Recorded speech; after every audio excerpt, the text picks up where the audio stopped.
moi je vais vous parler de la jeunesse comme concept, mais je vais laisser Marc-André vous présenter l'initiative jeunesse comme elle se doit, puisque bon, il ne faut pas oublier que c'est Marc-André qui a préparé le plus gros document qui existe en ce moment pour l'initiative jeunesse, qui est notre argumentaire et notre document de travail actuellement. De l'initiative jeunesse, en somme, ça vient de celle de vouloir impliquer les jeunes dans le parti, donc de vouloir favoriser l'intégration des jeunes dans le parti, les amener à militer, les amener vraiment à s'intégrer et à faire partie prenante, puis surtout à prendre voix dans le parti, dans Québec solidaire. Nous, un peu, c'est ça qui nous met ensemble, qui nous tient ensemble, notre petite équipe. Petite équipe, je dois le dire, on est déjà rendu à pas loin de 30 personnes qui travaillent activement sur l'initiative jeunesse. Donc, le but, nous, ce n'est pas l'initiative jeunesse de proposer un projet dans le béton, d'arriver le matin, voici, c'est ça qu'on veut faire, on veut unir jeunesse à Québec solidaire, embarquer avec nous, puis après ça, on verra. Non, on n'est pas encore rendu tout à fait là. Nous, on s'appelle justement une initiative jeunesse parce qu'on a voulu, d'une certaine manière, trouver un nom le plus intégrateur possible et le plus large possible aussi, qui ne définit pas, qui nous embarque pas dans un carcan de pensée. Les instances de campus n'ont pas su prospérer depuis la fondation du parti. À cet effet, il ne reste qu'une seule de ces instances, soit l'Association de Québec solidaire de l'Université Laval. On doit mentionner aussi que QS-UQAM a été refondé très. Ensuite, la stratégie adoptée au Conseil national de juin visant la formation de nouvelles associations de campus n'a pas supporté fruit. Les jeunes membres de QS ne sont pas nécessairement des étudiants, alors que la formule pour intégrer les jeunes présentement, c'est la formule des campus. Les jeunes travailleuses et travailleurs souffrent particulièrement de conditions de travail précaires et non syndiquées, et qu'à ce titre, ils et elles nécessitent une stratégie politique particulière qui sache répondre à leurs besoins. Et enfin, le dossier des luttes étudiantes s'annonce particulièrement chaud pour les prochaines années. Je pense que vous savez pourquoi. Notamment sur la question des frais de scolarité.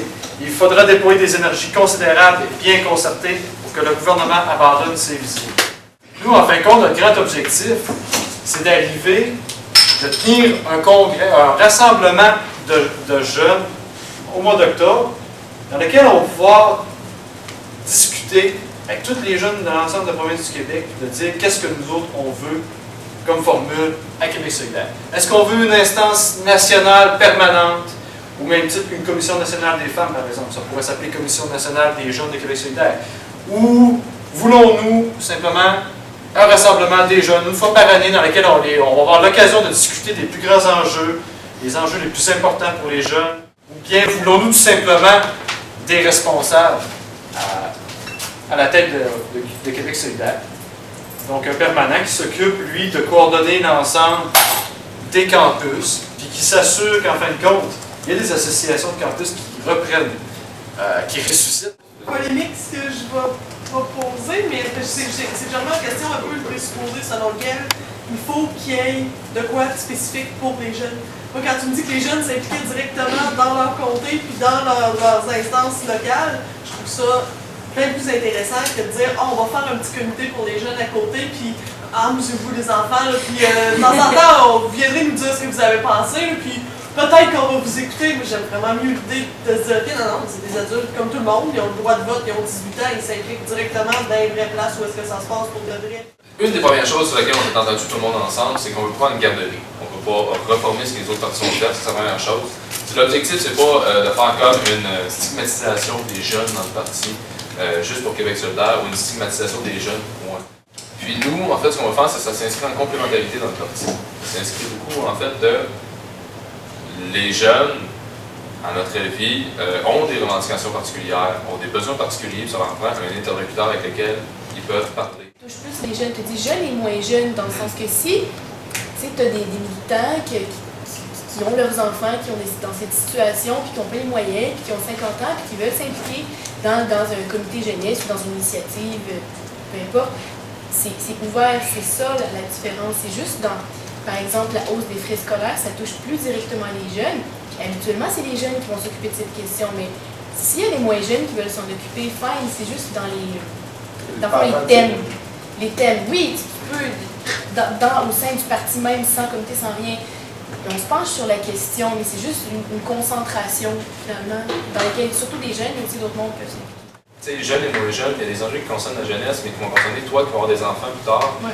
Puis ta famille, qu'est-ce qui s'en vient pour toi, ça va aussi dans le futur. Puis c'est pour ça un peu que notre initiative, c'est un peu comme regarde, ça concerne la jeunesse, on a beaucoup de jeunes qui sont présents, qui sont dans le parti, qui sont dans la société. On représente 27% de la population totale du Québec, entre 16 et 35, là, pour être précis. Puis ça n'empêche pas un groupe d'en haut de 65 ans de s'organiser puis de faire un géronto, je sais pas trop quoi, puis de parler des enjeux qui concernent la vieillesse. Non, je suis très sérieux, parce qu'il y a des enjeux qui concernent la vieillesse. Si on parle seulement des centres hospitaliers soins longue durée ou autre chose comme ça, puis où est-ce que les soins, ça les concerne. T'es jeune, tu sais que tes parents, quand ils vont vieillir, ben, ça va être probablement toi qui vas avoir à s'occuper d'eux, puis je trouve d'ailleurs que c'est une excellente chose de s'occuper de ses parents.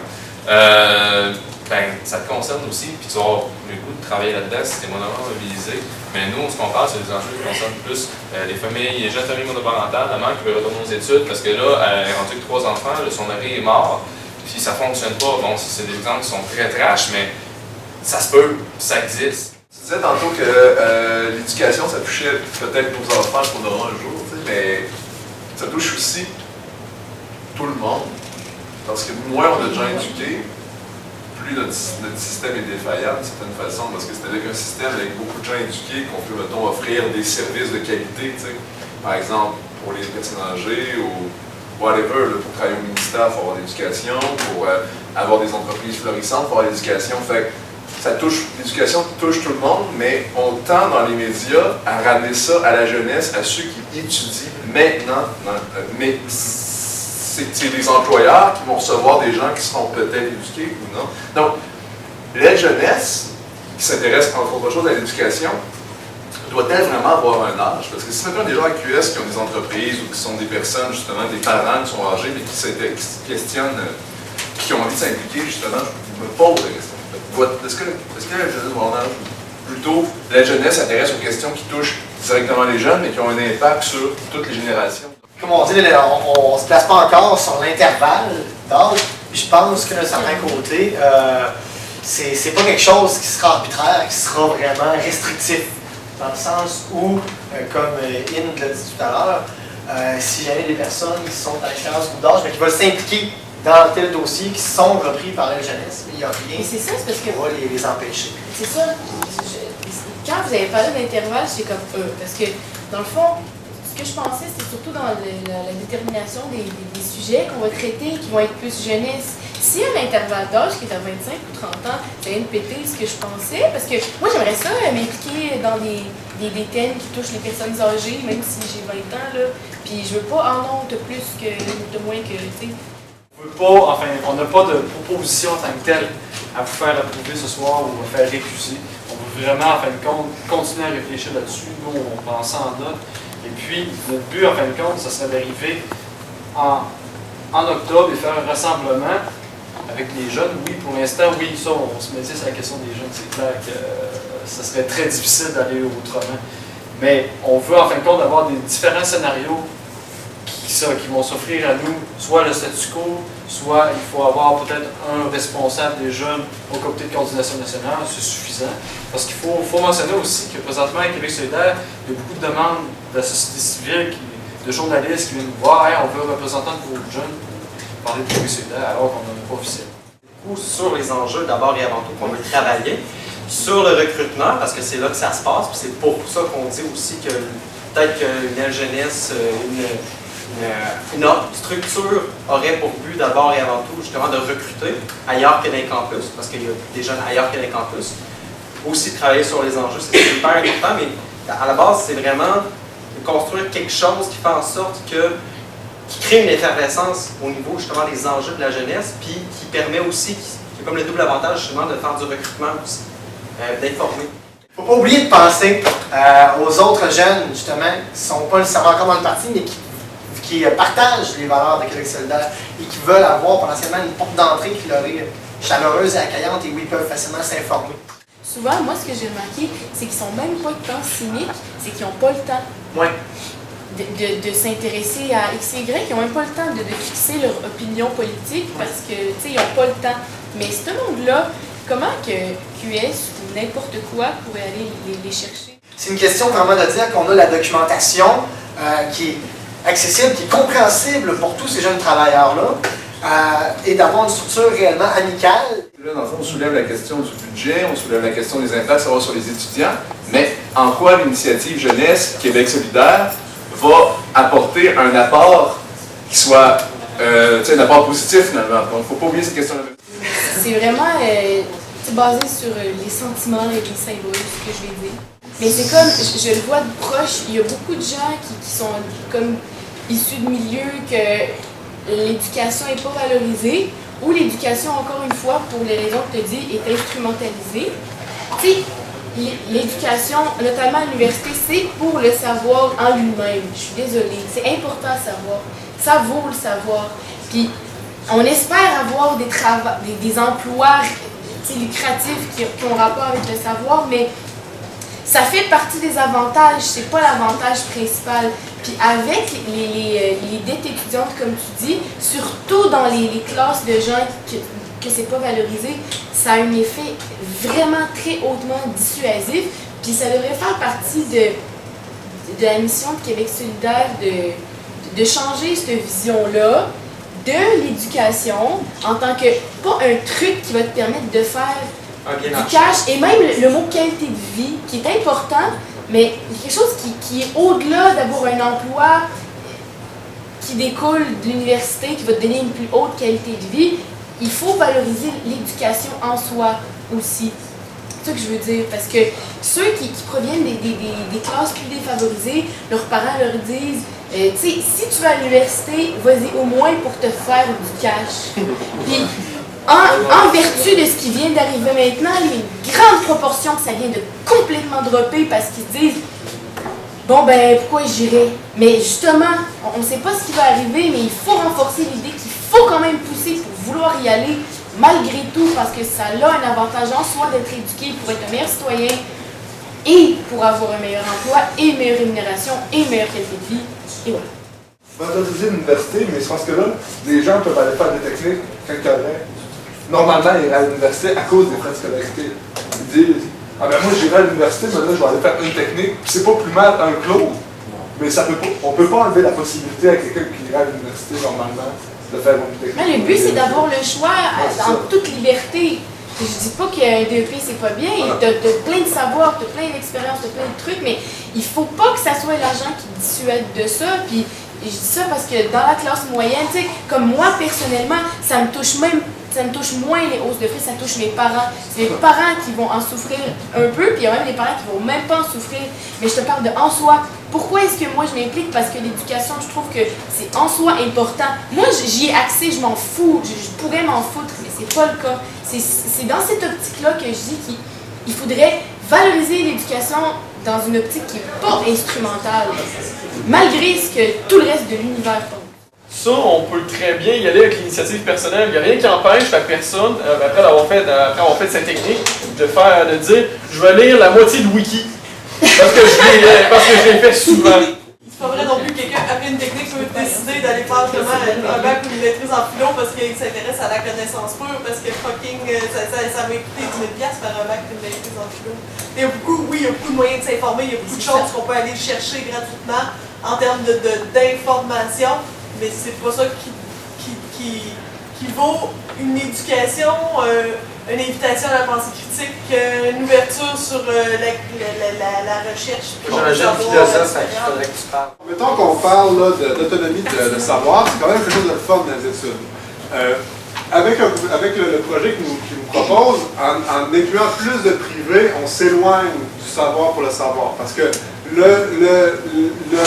l'entreprise va financer une chaire de recherche pour étudier quelque chose, elle va avoir un projet, elle va vouloir avoir des résultats, sinon elle ne financera plus.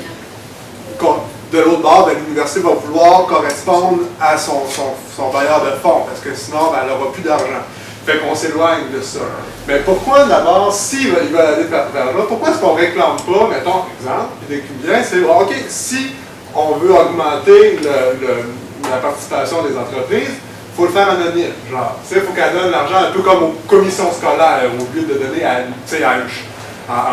comité ou à un. C'est comme, bon, ben, elle donne l'argent au gouvernement au lieu de la donner tu sais, au C'est ça, département. reste comme. Ce jour-là, tu vas voir la moitié de tes donateurs partir. Ben, je suis bien d'accord. C'est pas supposé être une affaire de. C'est pas supposé être une affaire d'entreprise privée, je pense. Le financement des. D'ailleurs, la hausse que je parlais, je ne sais pas si je vous en ai parlé, là, en 1997 puis 2005, il y a eu une hausse des revenus totaux des universités de 71 %. Pendant ce temps-là, les universités canadiennes connaissaient une hausse des revenus totaux des universités de 83 %. Le 620 millions, il n'est pas exactement là, mais on se rend compte que dans le fond, c'est juste parce qu'on n'a pas suivi l'augmentation des revenus totaux des universités que la CREPUC aujourd'hui peut dire, comparé aux universités canadiennes, vous avez un sous-financement. Dans les faits, là, on n'a pas un sous-financement. C'est justement, comme je vous l'ai dit, que l'argent n'est pas à bonne place. Puis deuxièmement, parce que les revenus totaux des universités, ça va aussi dans les charges de recherche. Puis deuxièmement aussi, peut-être qu'on n'évalue pas nos besoins, mais qu'on évalue bien justement notre voisin gonflable. Les jeunes intellectuels, tu sais, discutent, créent des espaces pour la culture qui sont absolument pas fondés sur les revenus. Créer des espèces de cercles comme ça indéterminés, non institutionnalisés, ça peut permettre justement des choses comme, bon, je sais pas c'est quoi, les mathématiques, et je me joins à un cercle de mathématiciens qui discutent ensemble des éléments d'Euclide. Je découvre une passion pour les mathématiques, puis bang, je m'en vais là-dedans à l'université, puis là je dépense du fric, puis là je coûte cher à l'État, mais je sais ce que je veux faire. Créer des espèces d'alternatives comme ça, des pré-institutionnels ou para-institutionnels plutôt, ça peut vraiment permettre d'explorer les avenues. Puis même, ça peut offrir. Ça peut être important. Ça peut offrir aux baby boomers, aux autres, aux gens plus âgés, de l'éducation continue. Tu sais, t'es un travailleur, t'es un avocat, mais la philo t'intéresse. Fait que là, il y a un cercle de lecture dans mon quartier. C'est communautaire, c'est financé. Le gars, il vit pas sur 10 000 $ en train d'être mais il y a comme une espèce de subvention. Puis bon, il fait son truc, puis tu y vas, t'apprends la philo, tu triples, là, tu continues là-dedans, puis en même temps que c'est ta job. C'est le rôle un peu des cégeps, là. C'est le rôle des cégeps? Les cégeps, disons, sciences humaines. Moi, disons que je n'aurais pas eu de cégep, j'aurais su à quoi je voulais aller à l'université. Puis là, le cégep m'a juste appris à juste, disons, avoir des cours de philo, avoir des cours de psycho, que si je ne l'aurais pas eu, je savais pareil à quoi je voulais aller, mais j'aurais pu découvrir une passion pour la psycho. Il y a ça dans proposé de faire ça en dehors des institutions, en dehors des critères de performance, en dehors des nécessités de rentabilité, en dehors des relations d'autorité, professeur-enseignant. Jamais. Je trouverais ça cool aussi, mais jamais le gouvernement genre accepterait de passer ça. Mais pourquoi? Alors, Quel gouvernement? on serait détruit par les économistes. Est-ce que l'initiative peut changer ça? Alors, c'est parce qu'il y a vraiment une manière démagogique de la part des gouvernements d'utiliser les vidéos éducationnelles, de faire des 2 minutes qui font juste bâcher l'autre partie, de faire un 2 minutes qui font juste. Parti conservateur, là, J'adore! Juste de l'autopromotion, tu sais. Il y a vraiment une manière démagogique d'utiliser ces outils-là, puis il y a vraiment une manière vraiment positive d'éduquer les gens avec ce média. Bon, c'est très de type guerrier de dire ces choses-là, mais vous êtes des warriors, hein? Vous êtes des monstres. Vous êtes encore là ce soir, vous êtes encore en pleine forme, je vais vous attendre vous applaudir.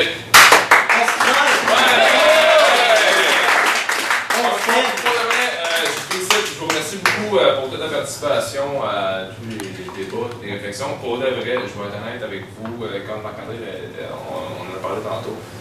C'est très, c'est pas surprenant, pas étonnant, mais on était vraiment contents de voir des gens réagir, contents de voir des gens parler, contents de voir des gens, des jeunes, je peux le dire, là, je peux m'en servir maintenant. Non, pas bon ça, il n'y a pas une tranche d'âge. De voir des jeunes qui se mobilisent pour parler d'enjeux, comme les festivalités, comme le dossier des jeunes travailleurs, puis qui ont des questions à poser, puis qui ont des interrogations, puis qui ont des choses à amener. C'est ça qui est le fun. Vous avez des choses à amener, vous avez des réflexions. J'ai pris des notes tantôt, j'avais la bombe imbête quand vous parliez, puis que j'écrivais. Mais non, c'est parce que je veux retenir les choses, ok, vous comprenez? J'en ai pour faire un beau topo et tout ça, mais il faudrait que je l'écoute encore au complet 5-6 fois. Mais je vous laisse au bon soin de notre ami Justin pour la dernière partie de la soirée. On mange.